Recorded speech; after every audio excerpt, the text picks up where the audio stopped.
Hi yogis, Teresa with Every Breath Yoga here for the third installment on our How Can Yoga Help with My Everyday Aches and Pains in My Body.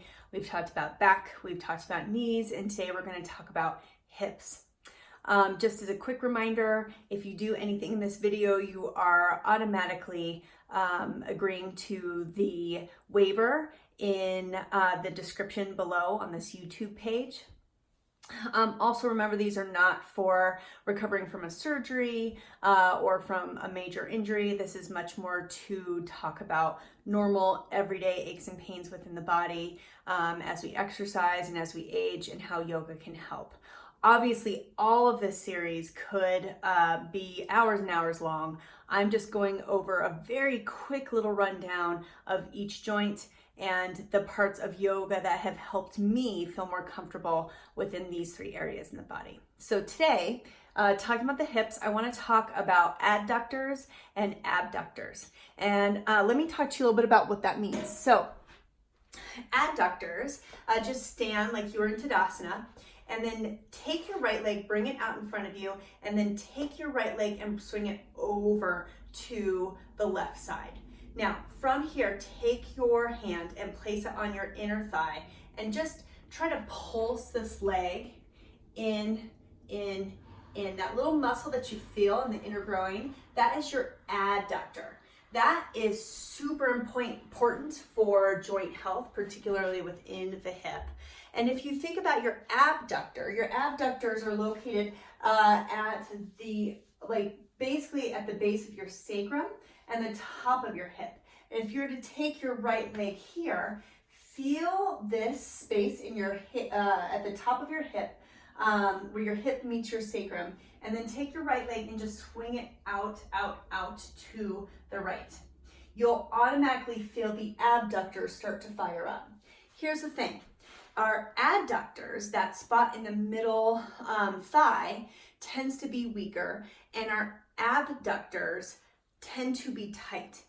But just like all the other installments of this little mini series that I've done, it takes a mix of strengthening and stretching in order to have better joint health. So we'll be talking about strengthening and stretching both the adductors and the abductors today. All right, and by the way, if you get confused, the best way to think about it is to add something to bring it in, right? That's the adductor.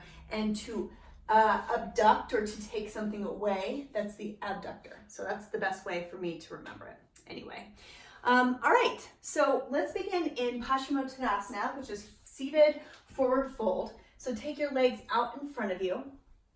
Inhale, draw your belly towards your spine, reach up towards the sky, roll your shoulders down your back, and then exhale, forward fold.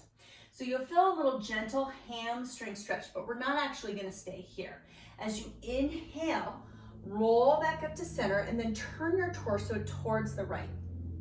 Lay your forearms on the floor. If that's uncomfortable for you, you can always have a block and bring the earth a little bit more up to you to make it more comfortable. But I will be placing my forearms on the floor.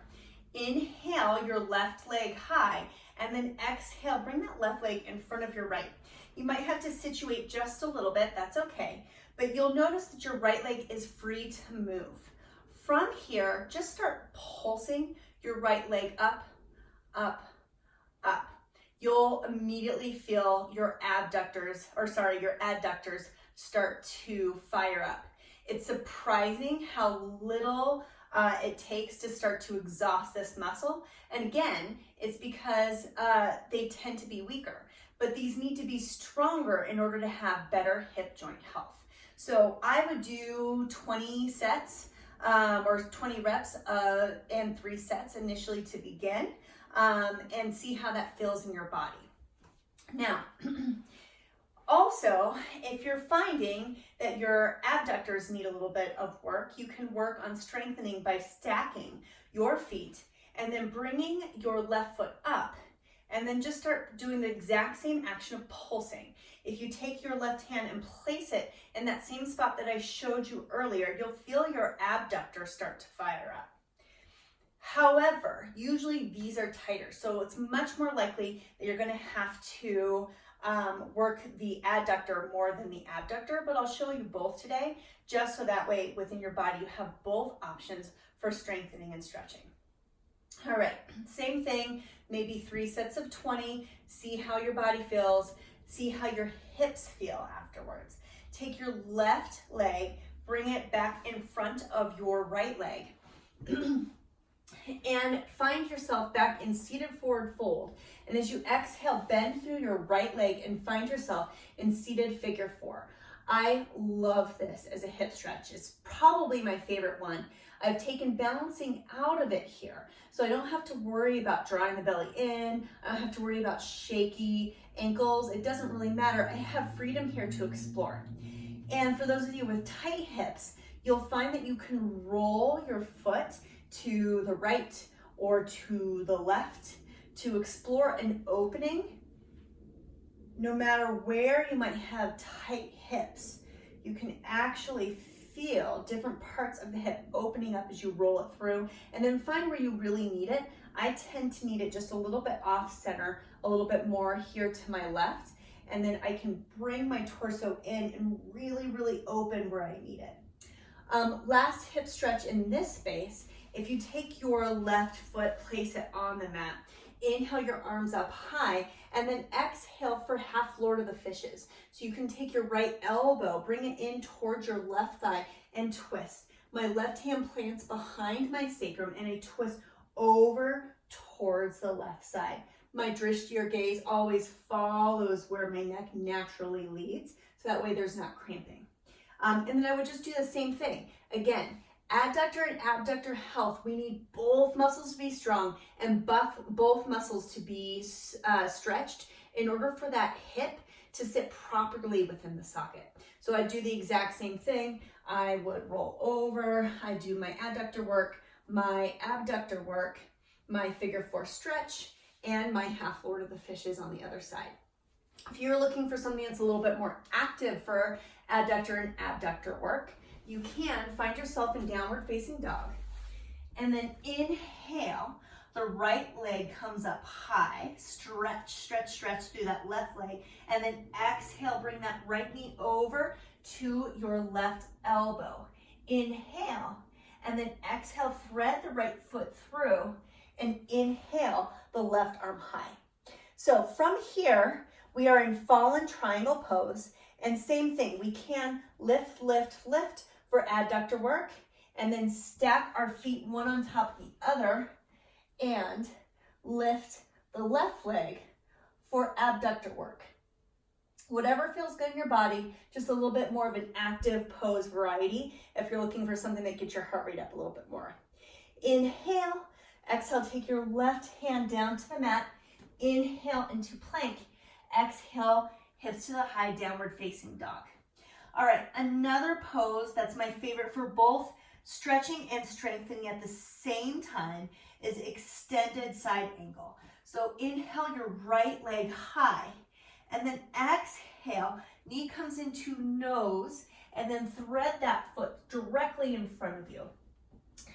Inhale, come up high into crescent lunge, stretch through the front of the left hip here. So this is a really good little mini nugget that if you take yoga classes, people so often are just concentrating on their quads here, but really this is about driving both hips forward and then stretching through the front of the extended, through the hip, the front of the hip through the extended leg.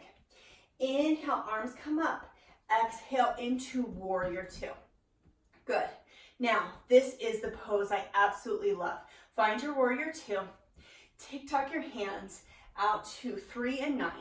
Inhale, and then exhale, stretch, like you're trying to reach my hand out in front of you. And then we tick-tock our hands to 6 and 12. All right, from here, you can play by pressing your tricep into your thigh, and you'll feel your stretch immediately begin to deepen in that right hip.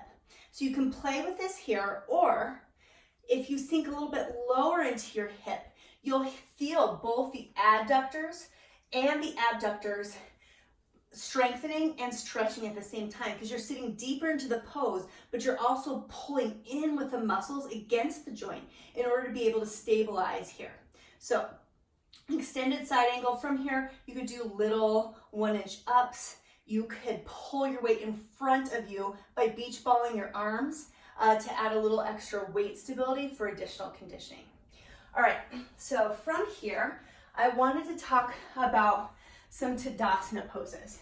So from Tadasana, you can inhale and then find yourself in a really stable stance in your feet.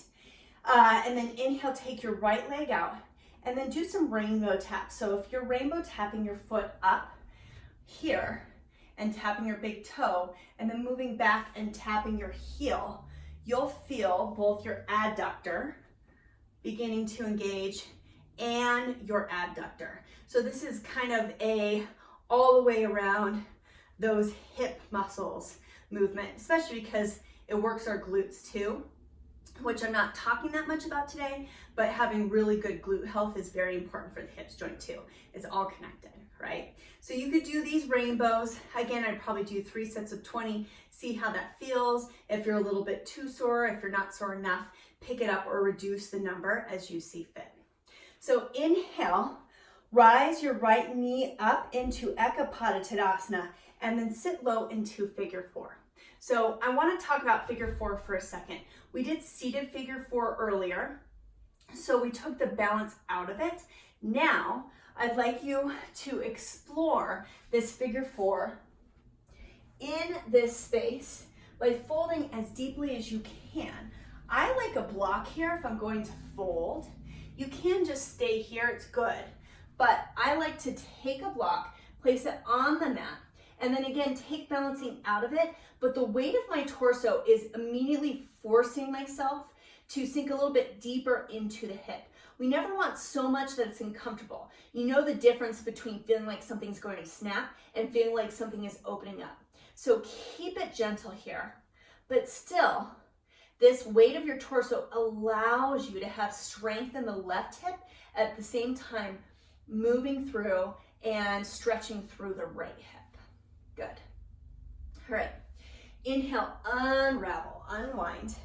And I want to talk for just a moment about garland pose. So garland pose might also be called seated frog to some people, but basically it just depends on like what studio you're trained in and what studio you practice in, which one it's actually technically called. But if you take your feet a little bit wider than hips distance, turn your toes out so they're at about a 45-degree angle.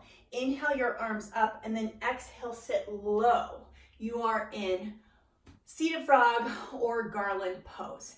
I love this one for stretching through the hips because you have a lot of leverage in your triceps and this like inner thigh area that where your triceps and your thighs meet. So I can relax my hands and just let the pose force myself deeper into that stretch, or I can push through my triceps and find a prayer, Samasthiti position with my hands and engage through my forearms and feel my hips open a little bit more. If this is too much, too intense on your hips, I can't recommend a block enough. I used to think of a block when I was first starting to practice yoga as weakness, but really it is the best tool for you. And if your hips are feeling tight, you can always bring your block underneath you in order to prop the ground up a little bit more and just be able to take the balance out of this position and then just explore your openness with your hips by pushing through your triceps and your hands. All right, so final little stretch piece. I love deer pose. So allow your booty to come down to the earth and then bring both feet over to the left. It might mean that you have to take away the extra acreage from your booty in order to sit your hip a little bit closer down to the ground. But in deer pose, especially if you have a block, and if you don't have a block handy, you can always roll up a towel or use a thick book. You can take your forearms and place them onto your block in order to stretch through the hips a little bit more. You'll find that this stretches a different area of the hip than we've been working on with our figure fours earlier. And again, if this is uncomfortable, you can come out of it, press through the palms, and just allow yourself to have a straight arm here. Or you can bend through the arm and explore this opening through the hip joint by coming down onto your forearms or all the way down to the floor. We tend to carry a lot of tension in our jaw and in our neck when we do these hip openers. So try to relax the back of your neck, take out all the wrinkles, look down, find a comfortable spot for your drishti or gaze as you're exploring hip openness here. All right, so yeah, I think that's my best idea on how I have found a little bit extra hip flexibility, a little less hip pain by moving my adductors and by stretching my abductors. So thank you so much for being here. Wishing you happy hips.